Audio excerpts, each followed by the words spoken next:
narito na naman tayo para sa isang napaka-sweet at nakakakilig na love story nila Kalingap Edu at Ate Viancy. Ulat mo ay aking makilala. Para sa pagpapatuloy ng ating love story ay makikita natin kung gaano na kalaki ang ipinagbago ng bahay nila Ate Viancy ngayon. Dahil kahit na maulan, bumagyo man, ano man ang mangyayari ay patuloy pa rin talaga ang paggawa ng mga karpintero para sa bahay nila Ate Viancy. Kaya bilang ganti ay makikita natin si Ate Viancy na dadalaw sa kanilang bahay. Bitbit ang mga pagkain para sa mga karpintero. Kaya makikita natin kung gaano talaga siya kabait at gaano kabait ang kanyang puso at hindi talaga siya nakakalimot sa mga taong tumutulong sa kanya. At ito na nga ang mga nangyari.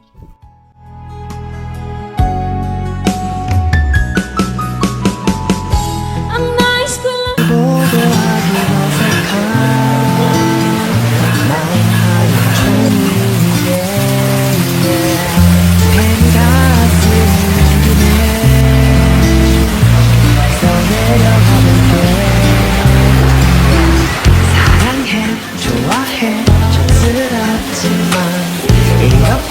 고백해 멋은 없어도 난 지금 진지해 장난하는데 유치해 미안해 하지만 내 Uy, dyan si Biancy. Ano yung Biancy dala mo? Dalan po. Ganda ng suot mo, ha? Saan galing ang damit mo? Ganda. Bagyo po yun. Sa Baguio? Uy, guys! Kayo to? Sa mga Ha? Karpintero? Ay, grabe. Oh, ikaw magbigay. Eds! Yung Eds, tulungan mo, Eds. Ah. Tulong. Kailangan ko tulong. Kapag lalakad. Ano? Di ka nagpasok. Ano ka tayo? panging pasok. Tingnan ang bahay mo. Ay.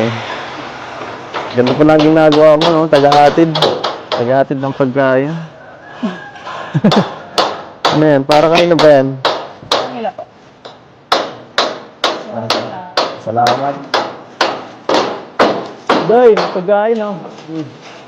Lagi galing sa YC, oh. Special dyan. Galing pa. Galing pa sa bundok ni Kuya Robin. Kaya na po muna kayo, Kuya An. Ay, ikaw rin. Sumano yan. Baka di ka pa kumain. Kaya na po ako dun. Bago mag-alis.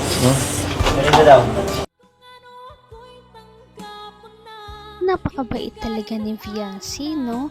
Dahil kahit na maulan ay talagang pumunta pa rin siya doon kahit madulas din ang daan. Talagang pinagtiyagaan niya na makatulong din naman kahit papano sa mga gumagawa sa kanyang bahay. Hindi talaga tayo mali ng taong sinuportahan. Galing pa sa bundok ni Kuya Robin. Kaya na po muna kayo, Kuya An. Ay, ikaw rin. Sumano yan. Baka di ka pa kumain. Kaya na po ako dun. Bago mag-alis. Tapos, dumi. Dumi na, oh. House tour mo ako. House tour. Ngayon lang ako ulit Ha? nakapinta. Kanina pa ako dito. Hindi ako pumapasok. Hinihintay kita, eh. Bakit naman po? Siyempre, pa-house tour mo ako. Pakita mo saan pwesto ko dito. Sobrang ganda na po pala. Natatapos na po pala ito. Kaya nga, eh. Thank you Ngayon ko po lang- sa ano, Kuya Rab. Kuya Bal. Ngayon ko lang rin ito nakita, itong ganitong ano, sa loob. Di ako napasok pag naano dito, eh. Para surprise. Oo nga. Tara po, pasukin na. Tara, pasukin mo. Pasukin natin. Grabe, laki. Taas, oh. Grabe. Siguro pag ano, pwede ka dito magpaano, mag-party. Lagi, ano. Pwede. Oo, ang laki, oh. Parang dito may ano, parang hallway na to. Taas. Grabe. Siguro pagka may mga ano, may mga event pwede na dito. Ang ganda. Tapos may dalawa ka pang kwarto sa taas. Left and right, dalawa.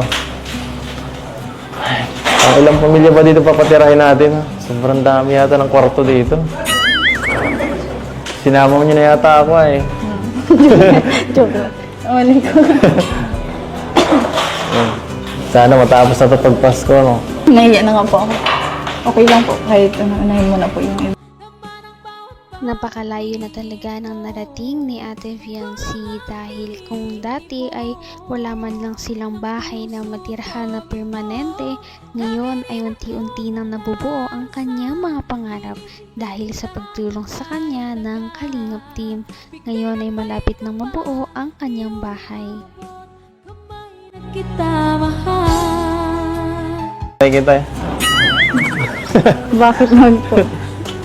Siyempre, pa-house tour mo ako. Pakita mo saan pwesto ko dito. Sobrang ganda na po pala. Tatapos na po pala ito. Kaya nga eh. Thank you Ngayon ko po lang- sa ano, Kuya Rab.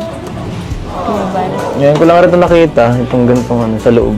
Di ako napasok pag naano dito eh. Para surprise. Oo nga. Tara po, pasukin na. Tara, pasukin mo. Pasukin natin. Grabe, laki. Taas oh. Grabe. Siguro pag ano, pwede ka dito magpaano, mag-party. Lagi ano. Oo, ang laki oh. Parang dito may ano, parang hallway na to. Taas. Grabe. Siguro pag may mga ano, may mga event pwede na dito oh. Ang ganda. Tapos may dalawa ka pang kwarto sa taas oh. Left and right, dalawa. Ang ilang pamilya ba dito papatirahin natin? Sobrang dami yata ng kwarto dito. Sinama mo niyo na yata ako eh. Joke lang. Ulit ko. Sana matapos na ito pag Pasko, no? Nahiya na nga po ako. Okay lang po, kahit unahin mo na po yung iba. Ha? Kahit doon po kami muna ulit magpasko sa bahay. Ha? Sa bahay namin. Huwag na. Tapusin na natin to, papatagalin mo pa eh. Sa akin, hindi ka nahihiya. Napapagod ako. Pinapahirapan mo ako. Layo-layo nun. Abot ako alas 12 kagabi. Sorry na, bossing. Mas maigi dito. Mga 15 minutes lang, okay na. Bilis lang. Kahit pabalik-balik okay dito. Ganda dito. Pero Para sa mga hindi nakakaalam, ang bahay ni Ate Fiancee ay talagang one of a kind dahil sa buong istorya ng pagpapagawa ng Kalingap Team sa kanilang mga beneficiaries, ang bahay lang ni Ate Fiancee ang nagkaroon ng groundbreaking ceremony at nagkakaroon ng 2 palapag. Kaya sobrang swerte talaga ni Ate Fiancee. Ngunit pinapatunayan naman niya na deserve niya talaga ito. Abot kamay na kita. ha? Sa bahay namin. Huwag na. Tapusin na natin to, papatagalin mo pa eh.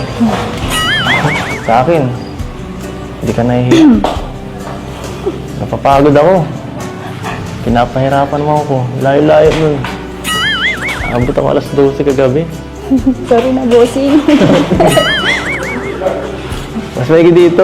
Mga 15 minutes lang, okay na. Bilis lang. Kahit pabalik-balik okay dito. Ganda dito. Pero, sana matapos na, ano? Sige, tara. Hindi ko na. Dito ma-celebrate. Ma-celebrate tayo dito ng Pasko. Joke lang. Bagong taon. Ano? Wala na Hong Kong. Paano ba yan? Wala na Hong Kong. Sana tayo mag-celebrate ng ano? Ng anniversary. Dito na lang po siya. Dito na Dito lang na tayo lang. mag-celebrate. Okay lang kahit saan eh. Okay lang. Kasama ka, okay lang. Bye. Kahit saan. Kahit nga doon lang sa bahay niyo, okay lang eh. Ano? Opo, kahit saan. Okay lang naman po kahit saan. Dahil mag-ano. Tayo. Sigurado ka, baka maingit ka sa iba. Sa mga ano. Maingit ka na sa mga ibang angel. Sabi ko, ganda sa kanila. Di bale. Next year sa Hong Kong tayo. Di ba sabi mo gusto mag-Disneyland? Naku, ganda dun. Sobrang ganda dun. Sigurado Bigay ng may kapal Ngayong As usual, kapag silang dalawa ang nagkikita, talagang paniguradong may mga sweet moments pa rin sila kahit na gaano kaseryoso ang kanilang ginagawa. Kaya nakakatuwa pa talagang panoorin ang love team na ito dahil hindi talaga sila nakakasawang panoorin dahil sa kanilang ugali at chemistry. Napaka-sweet talaga nila at napakabait ng tambalang ito kaya maraming sumusuporta. Kaya naman, sana ipatuloy natin silang suportahan at mahalin si Viancy, si Kalingap Edu at ang Kalingap team. Yun lamang at maraming salamat sa panonood. Abangan natin kung magkakatuluyan ba talaga si Kalingap Edu at Viancy. Hanggang sa muli! Bye! Ngayon'y abot